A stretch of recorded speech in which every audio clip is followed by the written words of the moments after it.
Yo. Can you show off your toolbox on Kevin, actually? Yeah, if you sure. can spare that for a minute, and we'll do that, and we'll just pack up the painting briefly, and you can show that off and talk about it. I'm just going to run off stage and be back in a couple minutes. And thank you for packing that up, TQ. Oh, Jordan, out of curiosity. Yes. Where did you wind up picking up your Zaku?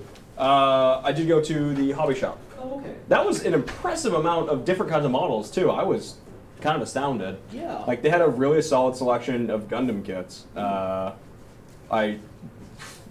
There was plenty that I actually want to pick up just for myself, Right. but I didn't want to bring them home. Oh, fair. Fair. 'Cause Gundam kits boxes, this is on the small side. They get real big. All right, are we ready? We are ready. Okay, so this is my model building kit. It's just a wooden box with a hinged shelf in the middle. So what do I have in here? I've got some brass rod, which I use for pinning pieces together. Sometimes you have some fairly fine pieces, and what you do is you use a pin drill to drill holes in each side. Then you clip off the little brass rod and use it to attach. This is a pallet. It's made out of a comic bag and backing board.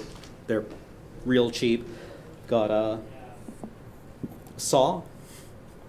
My brushes. Oh, there's some really mistreated brushes in here, but these are the three that I use the most. They're just Citadel sable brushes.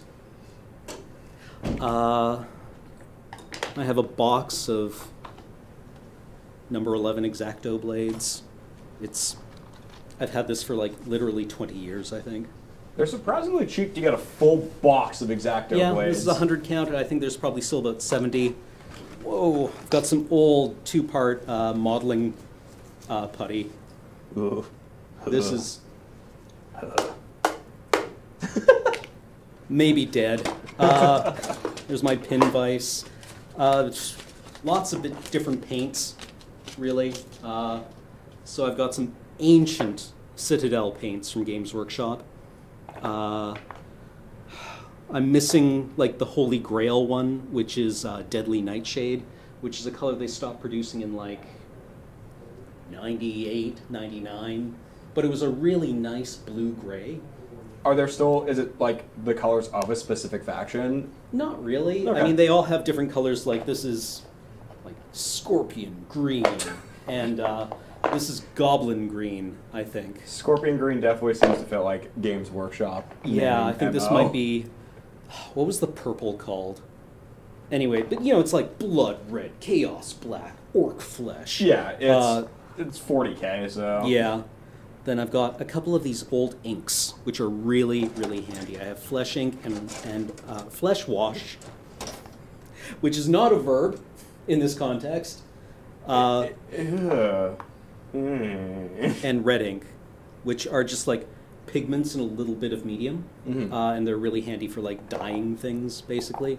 I assume that they're mostly like meant to be used for like Imperial Guard or someone that doesn't come in full battle armor. Well, what flesh wash is basically what you do is you lay down a base coat of skin color. Okay. And then you just water down flesh wash, and then you apply a liberal amount of it, and it will sink into the recesses and dry there. And if you have like 100 figures that need faces, this is a fast way to do that.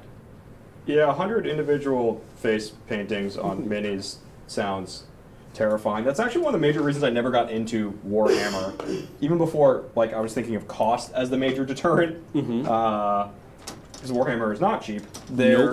I'm not really great at painting or like small hand things. I just I have not so steady hands. So all of the extra painting sounded awful to me. But then I found out that, you know, Gunpla, you don't need to paint if you don't want to. Yeah. I've been painting model kits since I was, I don't know, 8, 9, around there. And this has just been kind of my accumulation. These are my sculpting tools for my two-part resin.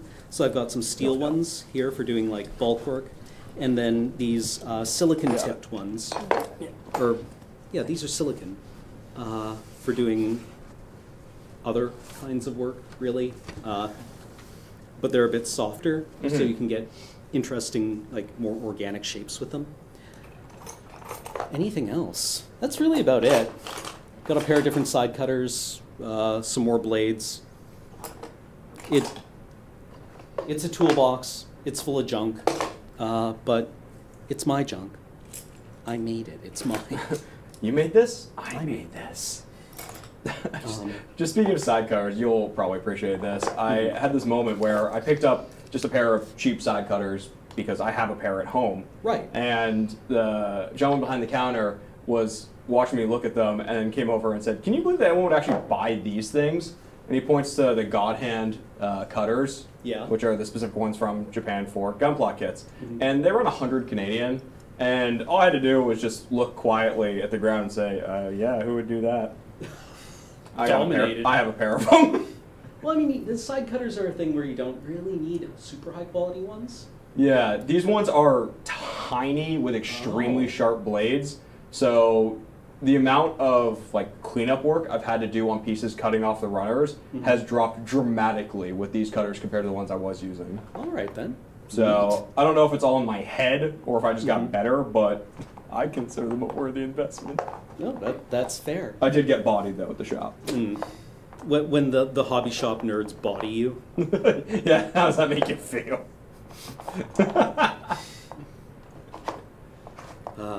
All right, so that's my hobby kit, and you can tell this used to be full of paint, and the casualty rate's nearly 100%. So some of these are probably like, yeah, that one's fairly chunky. The Yeah. phrase chunky when it applies to paint, I don't know why, but it always squicks me out. Fair enough. The these old bottles from the late 90s, these are still good. Yeah. These ones from the late 2000s are not, and the ones from more recently are Just kind of there. they're also bad.